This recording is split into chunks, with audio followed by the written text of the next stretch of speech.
Bharatiya Janata party ने मुझे यहाँ भेजा है। फिर लगता है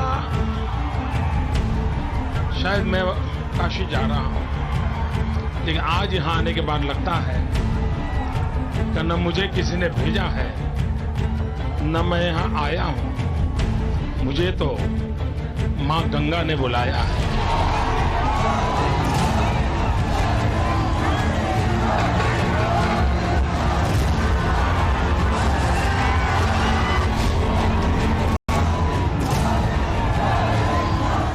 उस समय मैंने कहा था कि माँ गंगा ने मुझे बुलाया है।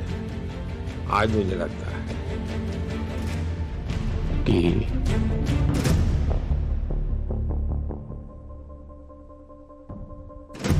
माँ गंगा ने मुझे गोद लिया है।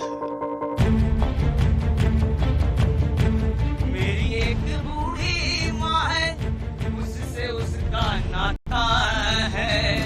मेरी माँ बताती है, गंगा मेरी माता है। काशी तो काशी है, काशी तो अविनाशी है। काशी में एक ही सरकार है, जिनके हाथों में डमरू है, उनकी सरकार है। जहां गंगा अपनी धारा बदलकर बहती हो, उस काशी को भला कौन रोक सकता है। काशी, वाराणसी, बनारस, जहां के कण कण में रस है, घट घट में शिव है। दुनिया के सबसे पुराने शहरों में शुमार काशी के बारे में कहा जाता है, यह भगवान शिव के त्रिशूल पर टिका हुआ है। हर हर महादेव के जय घोष के बीच इन दिनों वाराणसी सियासी सुरताल पर थिरक रहा है।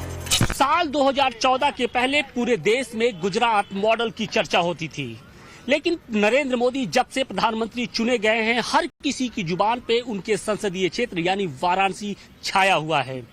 सांसद चुने जाने के बाद से प्रधानमंत्री नरेंद्र मोदी ने अपने संसदीय क्षेत्र वाराणसी में विकास की नई परिभाषा गढ़ी है। सनातन को अपने आगोश में समेटे ये सदियों पुराना शहर विकास की रफ्तार से तेजी से आगे बढ़ रहा है। प्रधानमंत्री नरेंद्र मोदी तीसरी बार यहां से लोकसभा प्रत्याशी के तौर पर अपना पर्चा भरने वाले हैं, लेकिन उससे पहले पूरे देश में वाराणसी की चर्चा है।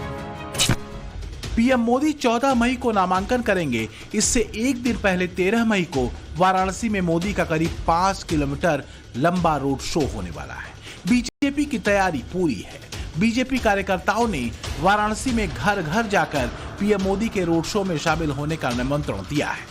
इस दौरान बनारस में मिनी भारत की झलक दिखाई देने वाली है। मालवीय प्रतिमा से लेकर विश्वनाथ कॉरिडोर तक होने वाले रोड शो में 100 पॉइंट तय किए गए हैं।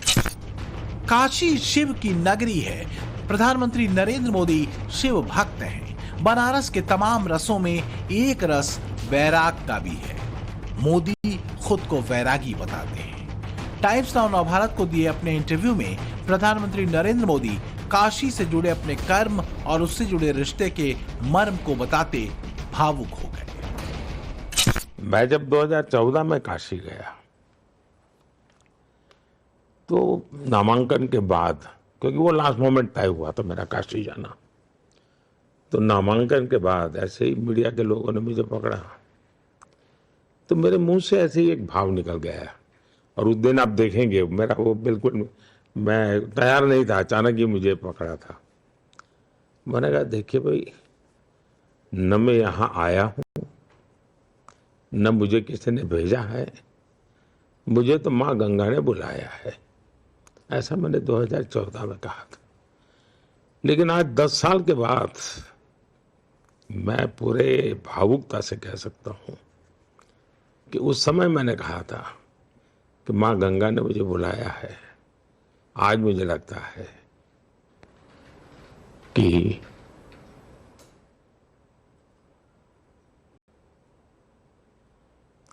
माँ गंगा ने मुझे गोद लिया है। साल 2014 में प्रधानमंत्री नरेंद्र मोदी के सत्ता संभालने के बाद इसे जापान के क्योटो शहर की तरह बसाने की योजना बनी। ये कोशिश अब तक जारी है। वाराणसी के घाट पर ड्रोन शो के जरिए दिखाया जा रहा है कि 10 साल में वाराणसी की तस्वीर किस तरह बदल गई। 2014 में पीएम मोदी यहां से सांसद बने थे। इसके बाद से लगातार वाराणसी का विकास हो रहा है। 1000 ड्रोन ने वाराणसी की अद्भुत कलाकृतियां बनाकर काशीवासियों को दिखाया पिछले 10 साल में शहर का कितना विकास हुआ है। दशाश्वमेध घाट में 3 दिवसीय कार्यक्रम चल रहा है, जिसमें शहर की विकास यात्रा को दिखाया जा रहा है। मौसम चाहे कोई भी रहे, कहते हैं बनारस सूरज के जागने से पहले ही जाग जाता है। गंगा घाट पर सूरज की आहट पहले ही सुन ली जाती है। गंगा तट पर बना नमो घाट अब बनारस की नई पहचान बन चुका है। सूर्य को नमस्कार करते हाथ बनारस की संस्कृति और सभ्यता को दिखाते हैं। सूर्य को नमस्कार करती हुई हाथ की ये 3 आकृतियां जो आप देख रहे हैं वो अब वाराणसी की नई पहचान बन चुकी है। और यही कारण है कि सिर्फ वाराणसी उत्तर प्रदेश ही नहीं बल्कि देश के दूसरे राज्यों से यहाँ पर हजारों की संख्या में जो लोग हैं, जो पर्यटक हैं, वो यहाँ पर प्रतिदिन पहुंच रहे हैं। और इसकी वजह से वाराणसी का जो आर्थिक विकास है उसको भी काफी रफ्तार मिली है। बड़ी बात यह है कि यहाँ तक पहुँचने का रास्ता सिर्फ रोड ही नहीं है बल्कि आप हेलीकॉप्टर और उसके अलावा क्रूज या फिर जो अन्य दूसरे पानी में चलने वाले जो वाहन हैं उसके जरिए भी आसानी से पहुंच सकते हैं। पहला आया था 2009 में, तब तो ऐसा कुछ है ही नहीं, इधर कोई सगोलता भी नहीं है। अभी तो बहुत सगोलता भी मिलता है, रोड भी अच्छा हो गया, सिटी भी अच्छा हो गया। 2014 से 2024 के बीच गंगा के किनारे बसे बनारस के घाटों की तस्वीर कितनी बदल गई है। वरुणा और असी का संगम कहे जाने वाले वाराणसी का कोना कोना कितना सज और संवर गया है।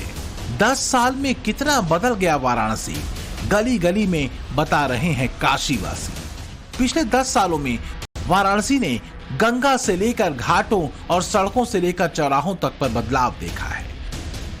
बनारस कितना बदला, अगर ये देखना है तो सबसे बड़ी बात यह है कि भोले बाबा की नगरी बनारस में सबसे बड़ा बदलाव ये है कि अब भोले बाबा खुले में आ गए हैं। उनके लिए एक भव्य काशी विश्वनाथ धाम बनकर तैयार हो गया है और यहाँ पर लोग भी उसी तरह से जब आते हैं तो वो इस बदलाव को भी देखते हैं। हमारे साथ कुछ लोग हैं, आप यहाँ पर आए, बनारस कितना बदला, काशी विश्वनाथ कितना बदला? बनारस पूरी तरीके से बदल चुका है इस समय, सब मोदीमय हो चुका है पूरा बनारस इस समय। आप बताइए, आप भी यहाँ पर आए हैं, यहाँ पर काशी विश्वनाथ धाम दर्शन करने के लिए, कितना बदला है ये? जी बहुत बदला है। पहले से जो कॉरिडोर बन रहा है वो सराहनीय है और मोदी जी का देन है, योगी बाबा का देन है, जो बहुत सराहनीय कार्य किए हैं। काशी नगरी मोक्ष की बहुत ही सुंदर है, बहुत सुंदर है, बहुत सुंदर। बनारस में इन दिनों चुनाव की दस्तक है। देश में आम चुनाव हो रहे हैं। जीत और हार पर तो दुनिया की निगाह है ही, लेकिन 543 सीटों में सबसे ज्यादा दुनिया की दिलचस्पी वाराणसी सीट में है। यहां से प्रधानमंत्री नरेंद्र मोदी तीसरी बार चुनाव मैदान में है। ऐसे में हर कोई जानना चाहता है कि पीएम मोदी के संसदीय क्षेत्र वाराणसी में 10 सालों में क्या क्या बदलाव आया। इस बार पीएम मोदी से काशी वासियों की क्या उम्मीदें हैं। 2014 के बाद से एक विश्वास जगा, एक आशा जगी, जो माननीय प्रधानमंत्री जी के आने के बाद काशी में विकास की झड़ियां एक के बाद एक लग गई। अब रोड हो, पानी हो, बिजली हो, शिक्षा हो, स्वास्थ्य हो, कोई भी ऐसा विषय नहीं है जिस पर माननीय प्रधानमंत्री जी ने अपना ध्यान केंद्रित न किया हो। और काशी को लगातार उन्होंने मॉनिटरिंग भी की है। इतना ज्यादा कोई प्रधानमंत्री अपने संसदीय क्षेत्र में, जो अपने संसदीय क्षेत्र में आया हो, ऐसा पहली बार देखने को मिला है। विकास की आधी चल रही है, दौड़ नहीं आधी चल रही है, समझिए। काशी के अंदर जितने महत्वपूर्ण धार्मिक स्थल थे सबका नवीनीकरण हुआ, जीर्णोद्धार हुआ। और स्वास्थ्य की दृष्टि से देखा जाए तो जो सरकारी अपने हॉस्पिटल हैं, 1 नंबर की व्यवस्था उसमें। डॉक्टर इतने भयभीत रहते हैं, यदि कोई मरीज उनसे कहता है कि बाहर का दवा लिख दें तो वो लिखने को तैयार नहीं। इसके पहले हमारी पिछली सरकार में बिजली नहीं रहती थी, अब बिजली 24 घंटा बिजली मिलती है। साल 2014 में नरेंद्र मोदी जब गुजरात मॉडल को यूपी की धार्मिक नगरी वाराणसी में लाने के मिशन से पहुंचे थे, तो शुरुआत उन्होंने सफाई अभियान के साथ की। 2014 में वाराणसी की यात्रा पर प्रधानमंत्री नरेंद्र मोदी ने झाड़ू हाथ में थामा और 80 के पास जगन्नाथ गली में स्वच्छता अभियान चलाया। कहा जाता है कि इस अभियान के साथ वाराणसी के कायाकल्प को लेकर प्रधानमंत्री मोदी ने संकल्प ले लिया। 10 वर्षों में वो संकल्प सिद्धि के कितने करीब पहुंच गया है, सीधे उसी 80 घाट से देखिए। हम 80 घाट पर मौजूद हैं और यहाँ की भी हम आपको तस्वीरें दिखाने की कोशिश करें तो साल 2014 के पहले इस पूरे मैदान में जहाँ तक आपकी नजर जा रही है जो मैदान है वो कूड़े के ढेर से पटा रहता था। इसके अलावा चारों तरफ आपको जो आवारा पशु हैं वो नजर आते थे। लेकिन अब जो तस्वीर है, हालात है, वो बदल चुकी है। अब इस वक्त 80 घाट पे ही 3 जगहों पर सुबह और शाम को आरती होती है और आप देखिए कि न सिर्फ घाटों पर सुबह शाम झाड़ू लगाई जाती है बल्कि देखिए पानी के जरिए पूरे घाट की धुलाई भी होती है। तो जो हालात हैं, जो खासतौर से सफाई के मोर्चे पर, उसमें काफी हद तक बदलाव देखने को मिला है और इसका श्रेय कहीं न कहीं प्रधानमंत्री नरेंद्र मोदी को ही जाता है। हमारे प्रधानमंत्री नरेंद्र मोदी जी आए हैं तभी से सफाई काफी बहुत अच्छा है, पहले से बहुत ही डेवलप हुआ है। सफाई के मामले में रख लीजिए और या तो आप बाकी और भी मामला जैसे रोड का, हाईवे का मामला रख लीजिए। जैसे हमारे प्रधानमंत्री ने रोड का विकास किया है, जो 4 घंटे के सफर थे आज वो 2 घंटे में तय होते हैं। सफाई को लेकर कितना लोगों के बीच में जागरूकता बढ़ी है? हाँ, ये है कि सफाई है यहाँ पर 24 घंटा यहाँ पे झाड़ू लग रहा है, स्वच्छता अभियान चल रहा है। मोदी की कोशिश की बदौलत ही वाराणसी में देश का पहला पब्लिक ट्रांसपोर्ट रोपवे मुमकिन हो सका है। इसके पूरा हो जाने के बाद कैंट स्टेशन से गोदौलिया के बीच करीब 3.5 किलोमीटर की दूरी महज चंद मिनटों में पूरी हो सकेगी। 680 करोड़ की लागत से बन रहे रोपवे का प्रोजेक्ट नॉन स्टॉप चल रहा है।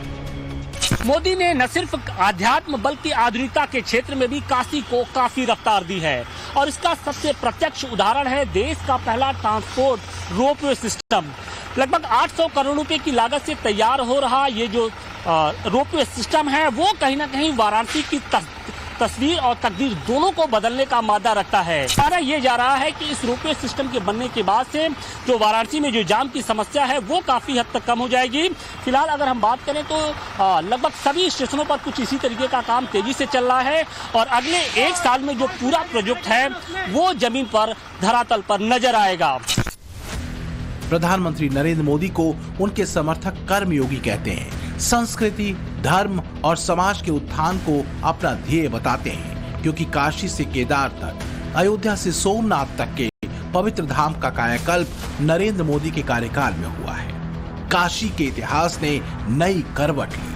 अथक प्रयासों से विश्वनाथ धाम का कायाकल्प हुआ। काशी विश्वनाथ धाम के लोकार्पण पर प्रधानमंत्री नरेंद्र मोदी ने एक अनोखी बात कही थी। काशी में हुए बदलाव पर मैं ये भी कहना चाहता हूं कि मोदी बदलाव करने वाला होता कौन है? जहां स्वयं बाबा विश्वनाथ विराजे हैं,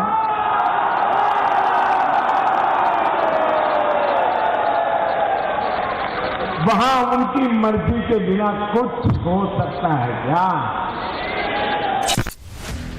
प्रयास और प्रयोग की स्याही से नरेंद्र मोदी ने काशी के कायाकल्प का अध्याय लिखा है।